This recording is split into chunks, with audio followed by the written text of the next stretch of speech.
안녕하세요. 시사발전소 신문 읽어주는 남자 신익남 PD입니다. 오늘은 뉴스프리존의 기사 2건 준비했습니다. 방송 40분 전 펑크 이준석의 무책임 오만함 동물의 왕국 방송에라는 제목의 기사 내용입니다. 언론사의 허위조작 보도에 최대 5배 징벌적 손해배상 부과를 골자로 하는 언론중재법 개정안을 두고 지난달 30일 밤 MBC 100분 토론이 예정돼 있었습니다. 이날 방송에는 더불어민주당 송영길 대표와 김승원 의원, 국민의힘 이준석 대표와 최영도 의원이 토론자로 출연 예정이었습니다. 그러나 생방송 불과 40분 전 이준석 대표가 돌연 불참 입장을 전달했습니다. 예정돼 있던 방송을 일방적으로 펑크낸 셈입니다. 국민의힘에선 더불어민주당의 입법 강행을 불참 사유로 들었지만 사안의 중요성을 감안해 협상 결과와 관계없이 출연하겠다던 당초 약속을 일방적으로 파기한 것입니다. 이준석 대표의 무책임과 오만한 태도가 구설수에 오르게 됐습니다.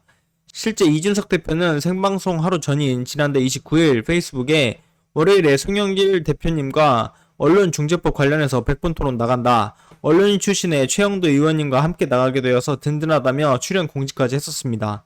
그럼에도 돌연 펑크를 낸 셈입니다. 특히 31일 MBC 뉴스데스크에 따르면 이준석 대표가 국회 출입기자들과 나눈 대화 내용이 공개되면서 더욱 오만한 태도가 구설에 올랐습니다. 그는 협상 결과가 나오는 것을 보고 토론 불발로 판을 키워야지 라고 했으며 또 방송이 불발되면 MBC는 뭘 방송하냐는 질문에는 동물의 왕국이라 답한 것으로 확인됐습니다.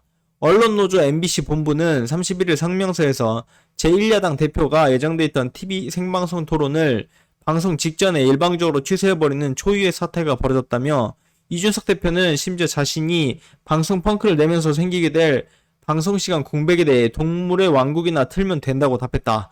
거대 공당의 대표가 수백만 시청자와의 약속을 얼마나 하찮게 여기고 있는지 그 저열한 인식을 적나라하게 보여주는 대목이라고 질타했습니다. MBC 본부는 토론 불발로 판을 키워야 한다. 방송 불발되면 동물의 왕국이라고 한 이준석 대표를 향해 공영방송 토론 프로그램을 저열한 정치적 도구와 협상의 수단으로 여기고 있었음을 자인했다며 토론을 기다렸을 시청자들을 대놓고 무시하고 모독했다고 규탄했습니다. MBC 본부는 이준석 대표가 보인 오만한 행태는 방송사 제작진을 상대로 한 갑질 그 이상, 그 이하도 아니다. 이준석 대표의 머릿속에는 정치공학적 사고 외에는 국민도 신의도 최소한의 예의조차도 들어있지 않음이 만천하에 드러났다고 거듭 규탄하며 공개 사죄를 촉구했습니다. 이준석 대표가 박근혜 비대위 시절 비대위원으로 발탁돼 정계에 입문한 지도 거의 만 10년이 되어갑니다. 그는 정치 관련 프로는 물론 예능 프로에도 자주 출연하는 등 왕성한 방송 활동을 통해 자신의 친근한 이미지를 시민들에게 구축해 왔습니다. 그만큼 방송과 언론의 혜택을 꽤 받았던 것은 분명합니다.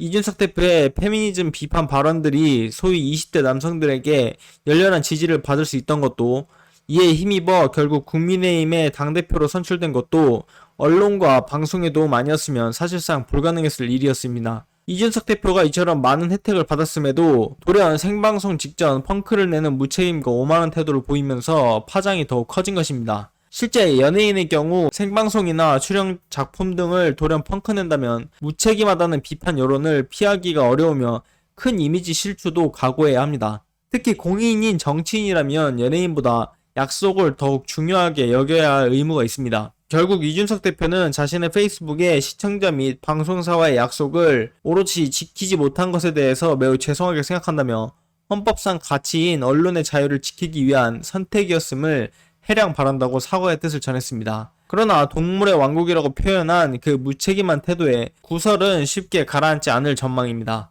이번 소식 마무리하겠습니다. 언론중재법이 핫 이슈인 만큼 많은 사람들이 해당 방송의 토론을 기다렸을 겁니다. 여야 대표끼리 한 약속을 또 이렇게 내던지는 것은 시청자들에 대한 모독이고 국민들과의 약속을 깬 것입니다. 본인 말대로 언론의 자유를 위해서였다면 더욱더 토론에 나와서 적극적인 토론으로 그 정당성을 밝혀야 했습니다. 이준석 대표가 공부머리가 있는지 몰라도 정치머리는 없는 것 같습니다.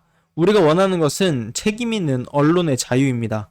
다음 소식입니다. 당군 일의 최악의 이해충돌, 박덕흠, 윤석열 밀착 동행이라는 제목의 기사입니다. 박덕흠 의원은 국회 상임위원회 활동을 하면서 가족명의 회사를 통해 피감기관으로부터 수천억 원대 공사를 수주한 논란에 휩싸여 있습니다. 이로 인해 당군 일의 최악의 이해충돌 당사자라는 수식어에 복덕방 박덕흠의 줄임말인 복덕흠이라는 호칭까지 얻었습니다.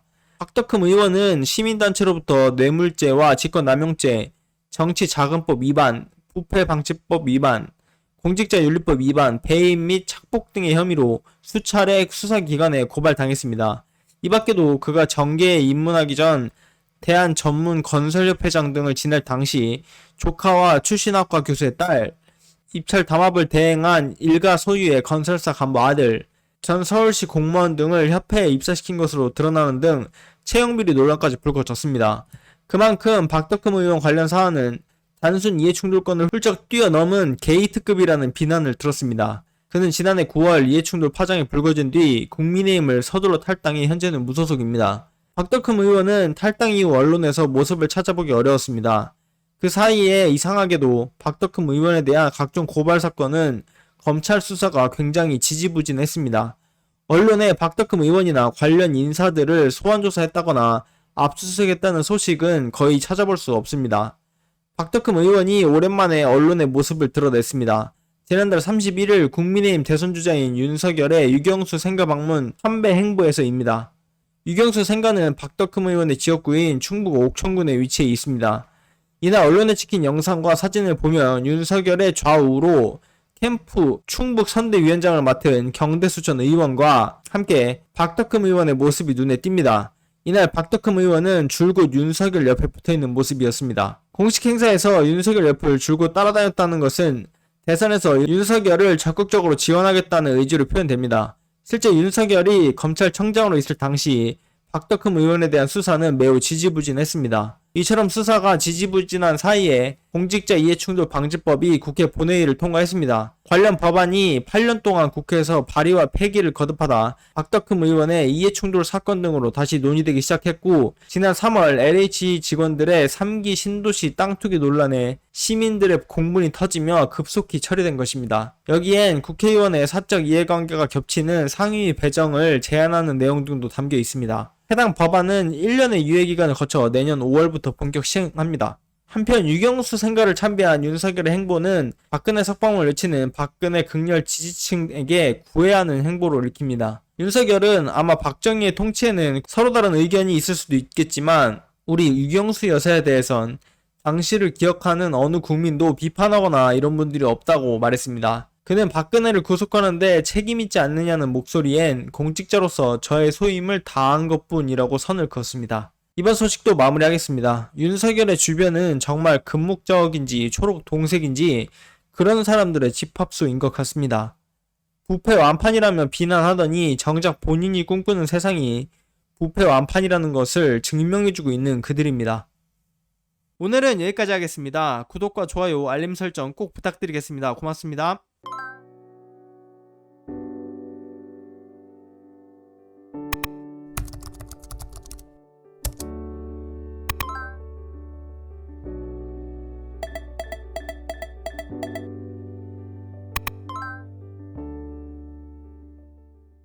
안녕하세요. 시사발전소 소장 한지입니다. 시사발전소는 진실을 찾는 민주언론으로서의 역할을 다하기 위해서 다양한 방법으로 활동을 이어나가고 있습니다.